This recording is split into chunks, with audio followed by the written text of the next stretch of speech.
Cyberpunk 2077, le jeu qui est en train de me matrixer actuellement. Je suis à 368 heures de jeu. Et j'ai encore envie d'y jouer. J'ai fait Corpo Street Kid et là j'ai envie de faire Nomade. Donc voilà. J'ai envie d'en parler. En fait, j'ai envie de vomir tous les mots là qui me viennent en tête. J'ai pris quelques notes, mais je ne sais même pas si je vais les lire au final parce que je ne sais pas combien de temps la vidéo va durer. Mais bon, bref, voilà. J'ai envie de parler de Cyberpunk. Cyberpunk prend place à Night City. Petit aparté déjà, je trouve que Night City est à un niveau d'écriture qui est incroyable et je pourrais jamais en faire justice, donc faut vraiment y jouer, faut vraiment y jouer pour comprendre. Mais Mike Pondsmith, donc le mec qui est derrière Cyberpunk, donc Cyberpunk ce n'est pas qu'un jeu vidéo, c'est aussi des jeux de société. En fait c'est plein de trucs. Cyberpunk c'est un univers et donc ce jeu là Cyberpunk 2077 se déroule à Night City et Night City c'est cette ville profondément capitalisme techno-fasciste qui est en proie à une pauvreté et une précarité qui est extrême. Et pourquoi je trouve que l'écriture derrière Night City est folle, c'est que ça part d'arguments qui sont crédibles, d'arguments qui existent déjà aujourd'hui. Bon, on est vraiment dans l'hyperbole, mais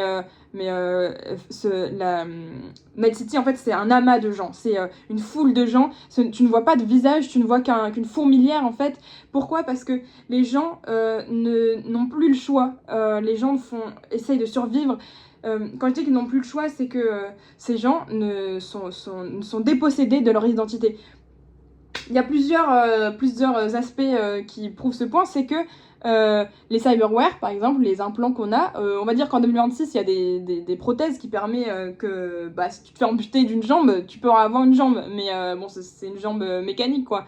Mais elle va te servir à marcher, elle va te servir à dépanner, voilà, tu fais de la rééducation et puis c'est reparti. Mais à Night City, vous voyez, par exemple, si tu travailles dans le BTP, on va juste, c'est dans ton contrat, on va t'enlever tes bras et on va te mettre des bras plus forts, qui te permettent de te rendre plus productif, de porter des charges plus lourdes et donc de faire plus d'argent pour la grande entreprise pour laquelle tu travailles. Et ça, je trouve que c'est terrifiant.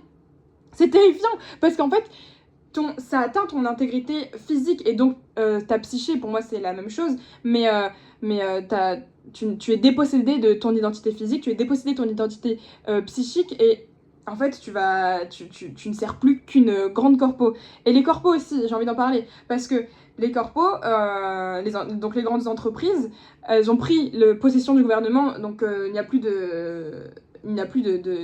pas de scission entre les deux. C'est les corpos qui dirigent Night City.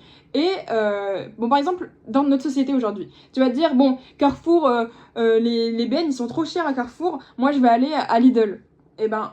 Le problème, c'est qu'à Night City, Biotechnica est la seule entreprise qui va se charger du marché alimentaire. Donc tu n'as pas le choix, littéralement. Tout ce que tu vas consommer, tout ce que tu vas porter comme vêtements, que tu vas manger, déjà la moitié de ce qui est derrière l'alimentation est faux. Hein, c'est fabriqué dans des énormes usines que Biotechnica possède. Tes implants vont appartenir à des entreprises, donc tu n'es plus, littéralement tu n'es plus, que ce soit physiquement ou mentalement, ton identité, tu n'es plus rien en fait. Et c'est encore une fois, c'est dans l'hyperbole, c'est une critique, et c'est encore une fois un argument. Bon, comme dans toutes les fictions, on prend une situation qui est extrême pour en réalité critiquer quelque chose qui est réel. Mais je trouve que c'est absolument bouleversant parce que Night City est à un niveau d'immersion qui est fou. Hein. L'écriture est folle. Mais oui, du coup, je trouve que c'est super bien écrit de ce côté-là. Et en fait, dans cette ville, dans Night City, on va incarner Vi qui, en fonction du chemin que tu vas choisir, va soit faire une ascension sociale, soit dégringoler socialement. Mais la question reste la même, c'est est-ce que Night City qui est donc cette ville qui avance à une allure folle, la technologie n'attend pas, hein, la technologie évolue d'elle-même en fait à ce stade. Est-ce que dans cet univers qui avance aussi vite, est-ce que les gens vont se rappeler de moi ? C'est une question qui est super philosophique et en vrai qui est intemporelle, mais encore plus pertinente dans une société telle que Night City. Et donc, ça, c'est la question qui va te suivre pendant tout le jeu.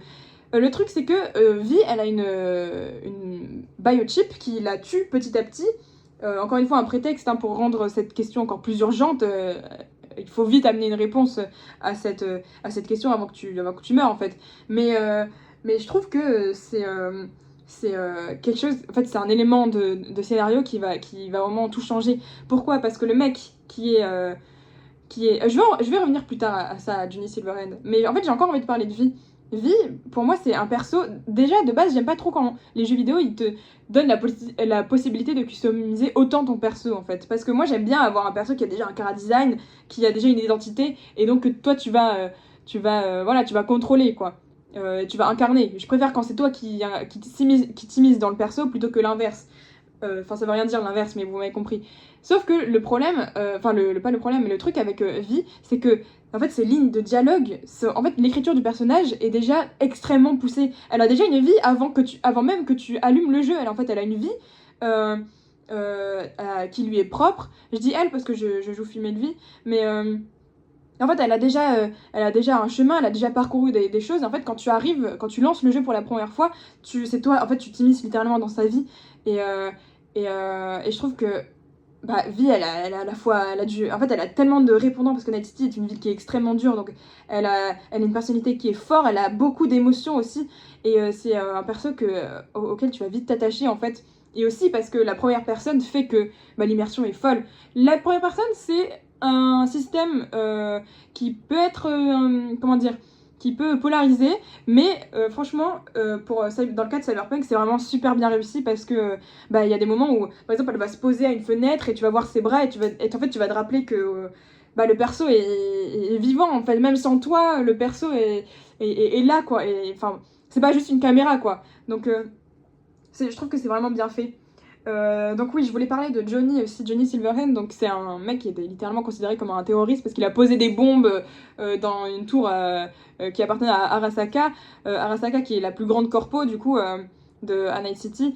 Et c'est un mec qui était profondément anarchiste, qui détestait qui était anticapitaliste, qui détestait les grandes entreprises.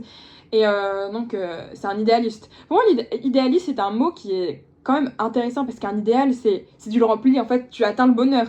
Le problème, c'est que quand tu es idéaliste, c'est aussi intrinsèquement destructeur.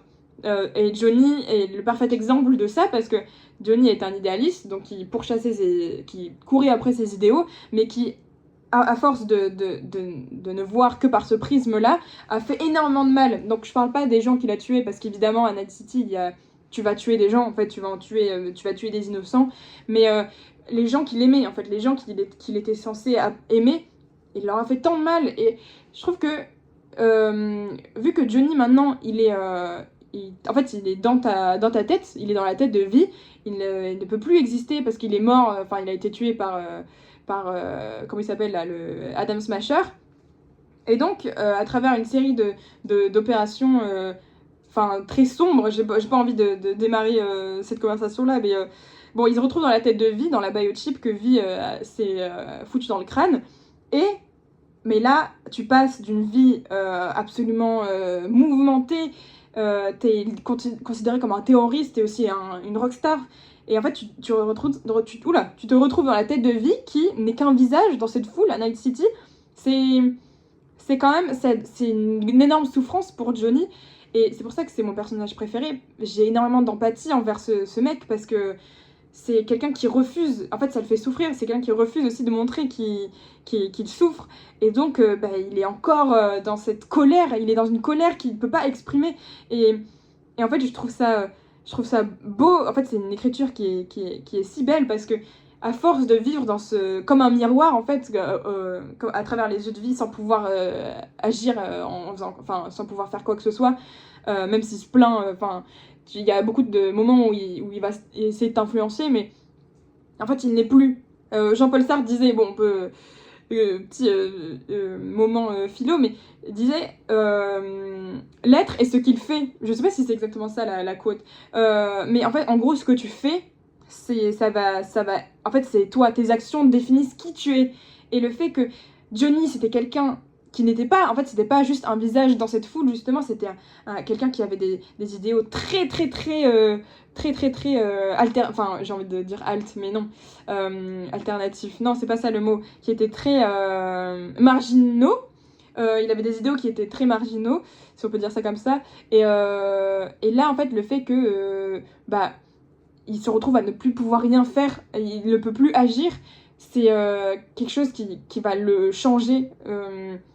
Parce qu'il n'est plus, en fait, il n'est plus physiquement, il n'est plus psychologiquement, il n'est plus mentalement, il n'est plus rien.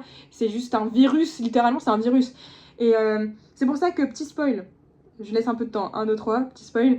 C'est pour ça que la fin où Johnny récupère le corps de Vi, parce que Vi, au final, finit par lui céder. Enfin, en gros, on peut choisir ça. Hein, je me suis attachée au personnage de Johnny tellement fort que... Aïe, ma bague. Que en fait, je lui ai laissé mon corps parce que pour moi, c'est la fin la plus belle. Il se rend compte qu'il a... Alors, il y a littéralement un moment où il dit qu'il se rend compte qu'il n'a pas pris le temps d'observer la ville quand il était encore vivant. Et en fait, je trouve que c'est tellement beau. C'est une phrase après laquelle je vis. Littéralement, observer, en fait. Observer. Et souvent, ça débloque la créativité. C'est... Enfin bref, c'est petit aparté, mais c'est hyper beau, en fait, comme philosophie de vie. Et oui, son développement me touche tellement que... Pour moi, c'est mon perso préféré, en fait. Et c'est super bien écrit. Et aussi, j'ai envie de parler du DLC, mais bon, en vrai, le DLC, je viens de le terminer, donc j'ai encore...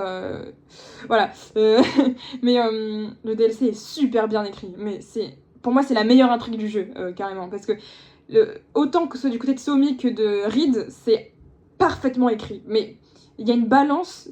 Le choix est impossible. Le choix est impossible objectivement, mais en fait ça va dépendre du joueur. Et c'est là que je trouve que le jeu excelle, et c'est là que je trouve que le DLC excelle, c'est quand le choix ne dépend pas juste d'une logique, mais du ressenti du joueur.